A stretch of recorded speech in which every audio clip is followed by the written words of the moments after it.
Hello, आज नमस्कार। मेरा नाम है संदीप चौहान। आप देख रहे हैं चौहान यूके वाइब्स। तो भाई जो आज की वीडियो है काफ़ी ज़्यादा इंपॉर्टेंट होने वाली है, तो प्लीज़ मेक श्योर आप लोग इस वाली वीडियो को लास्ट तक ज़रूर देखें। तो जैसे कि आप सभी लोगों को इस चीज़ के बारे में पता होगा कि फिलहाल यूके किसी भी फॉरेन कंट्री की जो नर्सिस है उनको रिक्रूट नहीं कर रहा है। स्पेशली जो इंडिया के अंदर नर्सिस बैठे हैं, काफ़ी दिन से वेट कर रहे हैं, उनका ओईटी भी क्लियर हो चुका है, सीबीटी भी क्लियर हो चुका है,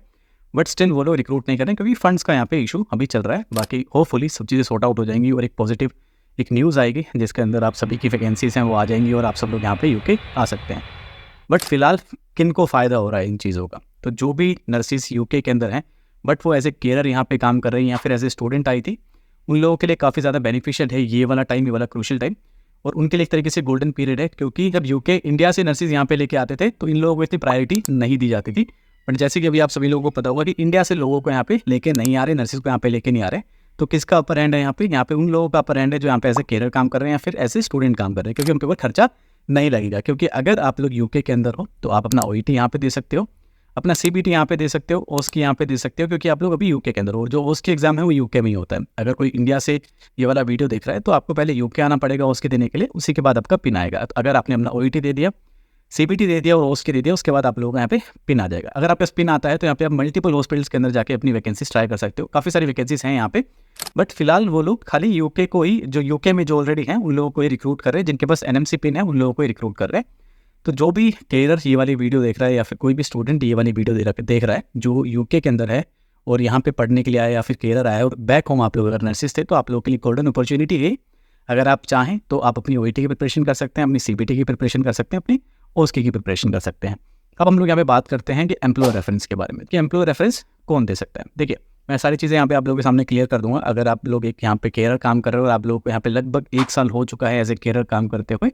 तो सबसे पहले आप या तो किसी नर्सिंग होम में काम करें या फिर किसी केयर होम में काम करें। वहाँ पे कोई नर्स आपकी जो मैनेजर है वो नर्स होनी चाहिए और साथ में आपके वहाँ पे नर्सेज वहाँ पे काम करनी चाहिए। काफ़ी सारे लोग मुझसे पूछते हैं कि सर हम लोग डोर टू डोर काम करते हैं तो क्या हम लोग यहाँ पे काम कर सकते हैं एज ए रजिस्टर्ड नर्स? क्या हम लोग अपना एम्प्लॉयर रेफरेंस दे सकते हैं? तो नहीं, क्योंकि आपके डोर टू डोर केयर में कोई नर्स मैनेजर या फिर कोई नर्स आपके साथ काम नहीं करती है, तो आपको कोई रेफरेंस वहाँ पे नहीं देगा। रेफरेंस वो ही दे सकता है जिसके पास एनएमसी का पिन है, मतलब एनएमसी पिन होल्डर है। या तो आपकी मैनेजर नर्स होनी चाहिए या फिर आपके साथ कोई काम करने वाली जो नर्स है उसके पास एनएमसी का पिन होना चाहिए, तभी आप लोग यहाँ पे दे सकते हैं, जिसको हम लोग SIFE बोलते हैं, सपोर्टिंग इन्फॉर्मेशन फ्रॉम एम्प्लॉयर। अगर आप किसी भी केयर होम के अंदर काम करते हैं और लगभग 1 साल आपको उस केयर होम में काम करते हुए हो गया है और आपकी मैनेजर अगर नर्स है और आपके साथ काम करने वाले अगर नर्स हैं, तो आप लोगों को यहाँ पे 2 रेफरेंस की जरूरत पड़ेगी। एक आपका मैनेजर जिसके पास एनएमसी का पिन है और दूसरा आपकी जो भी नर्स आपके साथ काम कर रही है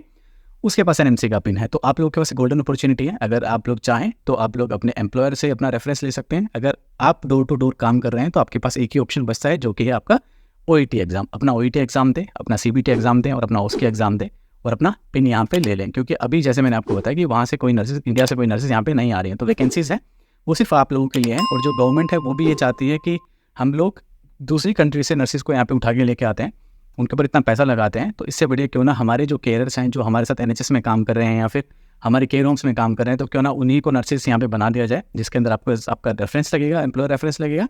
दूसरा आपका ओईटी लगेगा अगर आप लोग एम्प्लॉयर रेफरेंस नहीं देना चाहते हैं। तो अब मैं आपको बताता हूँ थोड़ा और इन्फॉर्मेशन एम्प्लॉयर रेफरेंस के बारे में।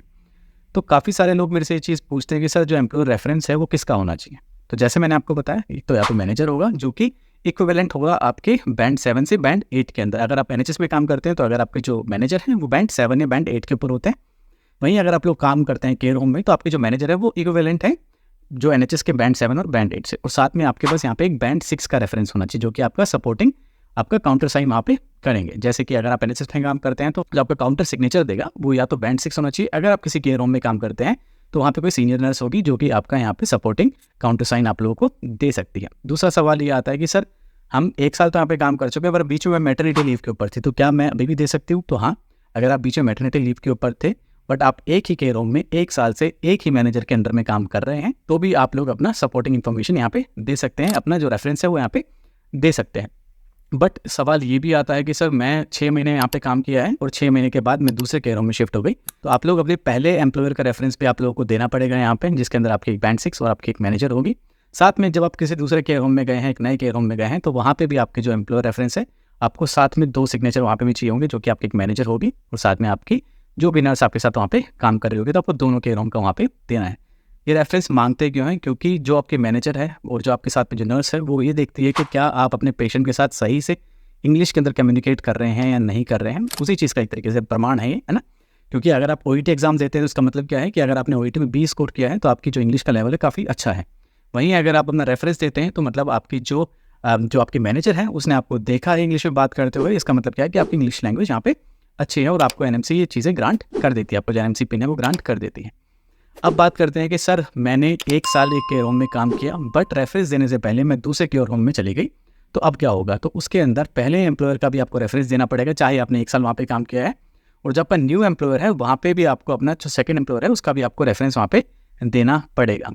अब पूछते हैं लोग कि सर क्या मैं as a student part time किसी केयर होम में काम करती थी और साथ में मैंने वहाँ पे काम किया है, तो 1 साल मेरे को वहाँ पे हो चुका है, तो क्या मैं पार्ट टाइम के अंदर भी अपना रेफरेंस दे सकती हूँ? तो हाँ, आप लोग अपना पार्ट टाइम के अंदर भी रेफरेंस दे सकते हैं। अगर आप किसी केयर होम में पार्ट टाइम काम करते हैं तो अपने जो मैनेजर है उनसे इस चीज़ के बारे में बात करें कि मेरे को एक एम्प्लॉयर रेफरेंस चाहिए,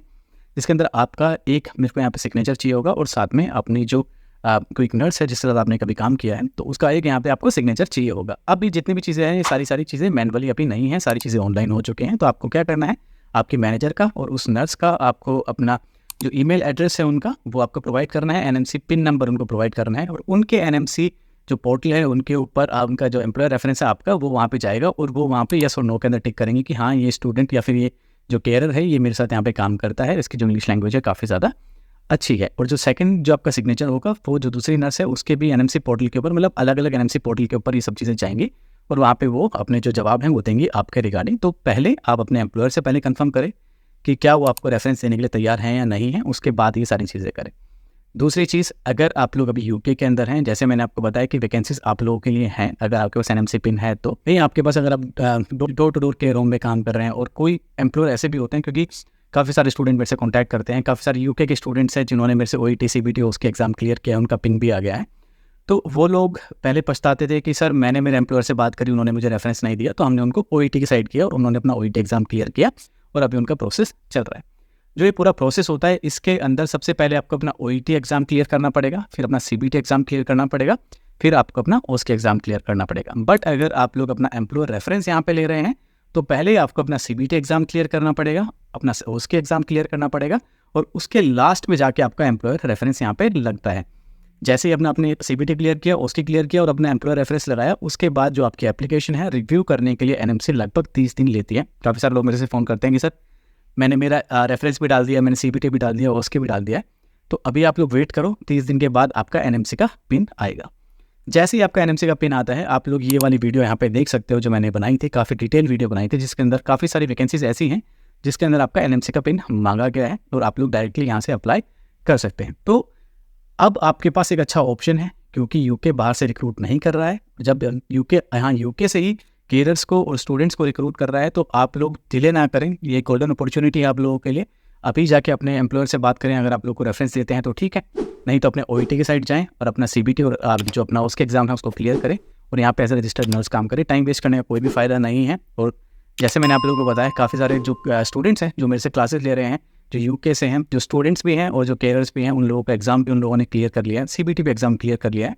और उसके एग्जाम भी क्लियर कर लिया है, और उनका पिन आने अभी बाकी है। जैसे उनका पिन आता है तो वो लोग डायरेक्टली अप्लाई कर सकते हैं और आप एज ए रजिस्टर्ड नर्स यहाँ पे ज़्यादा पैसा कमा सकते हैं, एज ए केयरर ज़्यादा पैसा यहाँ पे नहीं कमा सकते हैं। आपको उतना पैसा कमाने के लिए ओवर टाइम करना पड़ेगा, अपना टाइम एक्स्ट्रा देना पड़ेगा, और साथ में ना आप अपने यहाँ पे अपने डिपेंडेंट्स को ला सकते हैं। बट अगर आप एक रजिस्टर्ड नर्स बनते हैं, एक तो आपकी अच्छी पे होगी, और चाहें तो आप अपने केयर होम में ही as a registered nurse continue कर सकते हैं, और साथ में आप अपने डिपेंडेंट्स को, अपने बच्चों को और अपने हस्बैंड को भी यहाँ पे लेके आ सकते हैं, है ना। रही बात आपके इंटरव्यूज़ की और सपोर्टिंग इन्फॉर्मेशन की और आपके जो सपोर्टिंग स्टेटमेंट्स हैं, अगर आप चाहते हैं कि मैं उसके ऊपर एक अच्छी वीडियो बनाऊं जिसके अंदर आपको सपोर्टिंग स्टेटमेंट भी दूं और आप किस तरीके से अपने जो CV है उसको डिज़ाइन कर सकते हैं, साथ में जो भी लोग इंडिया से इस वाली वीडियो को देख रहे हैं, तो अगर आप लोग चाहते हैं कि आप अपना CV कितने मतलब अच्छे तरीके से कैसे बना सकते हैं, क्योंकि काफ़ी सारे लोग चार्ज करते हैं CV बनाने के लिए, इन सब चीज़ों के लिए, अगर आप चाहें तो मैं आपके सामने सारी चीज़ें फ्री ऑफ कॉस्ट रखूँगा, जिसके अंदर आपको स्टेटमेंट भी बताऊँगा, आपको CV भी बताऊँगा, सारी चीज़ें बताऊँगा कि किस तरीके से आप अपनी CV को अच्छी तरीके से डिज़ाइन कर सकते हैं और साथ में अपना जो सपोर्टिंग स्टेटमेंट है उसको किस तरीके से दे सकते हैं,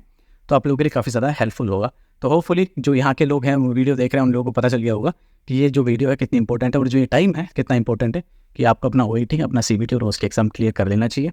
टाइम यहाँ पे आप लोगों के पास, आप आराम से यहाँ पर रजिस्टर्ड नर्स बन सकते हैं। और इंडिया वालों के लिए बोलूँगा कि क्योंकि होपफुली एक अच्छा स्टेटमेंट आए गवर्नमेंट की तरफ से और आपके लिए भी वैकेंसीज खुले, और ये होगा 101%, ये डेफिनेटली ये लोग वैकेंसीज लेके आएंगे, क्योंकि न्यूज़ आप लोगों ने देखा हुआ आयरलैंड के अंदर फिलहाल जो स्टाफ शॉर्टेज है उसको लेके भी काफ़ी सारे आंदोलन टाइप के चल रहे हैं कि मतलब सेफ़ नहीं है कि हम लोग कम स्टाफिंग में यहाँ पे काम कर रहे हैं, हमें ज़्यादा स्टाफ चाहिए, हमें रिक्रूटमेंट चाहिए। तो सेम होपफुली यूके में भी ये सारी चीज़ें होंगी और आप लोगों को भी यहाँ पे रिक्रूट किया जाएगा। तो होपफुली आप लोगों को ये वीडियो काफ़ी ज़्यादा इन्फॉर्मेटिव लगी होगी। तो मिलते हैं अपनी नेक्स्ट वाली वीडियो के अंदर। Thank you so much guys, आपने हमें इतना टाइम दिया। धन्यवाद।